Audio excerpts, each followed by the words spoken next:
طلاق والی عورتوں کو ایام عدت میں اپنی حیثیت کے مطابق وہیں رکھو جہاں خود رہتے ہو، اور ان کو تنگ کرنے کے لیے تکلیف نہ دو، اور اگر وہ حمل سے ہوں تو بچہ پیدا ہونے تک ان کا خرچ دیتے رہو، پھر اگر وہ بچے کو تمہارے کہنے سے دودھ پلائیں تو ان کو ان کی اجرت دے دو، اور بچے کے بارے میں پسندیدہ طریق سے موافقت رکھو، اور اگر باہم ضد اور نا اتفاقی کرو گے تو بچے کو اس کے باپ کے کہنے سے کوئی اور عورت دودھ پلائے گی۔ صاحب وسعت کو اپنی وسعت کے مطابق خرچ کرنا چاہیے، اور جس کے رزق میں تنگی ہو جتنا اللہ نے اس کو دیا ہے وہ اس کے موافق خرچ کرے۔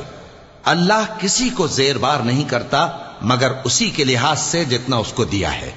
اور اللہ ان قریب تنگی کے بعد آسانی کر دے گا۔ اور بہت سی بستیوں کے رہنے والوں نے اپنے پروردگار اور اس کے پیغمبروں کے احکام سے سرکشی کی تو ہم نے ان کو سخت حساب میں پکڑ لیا۔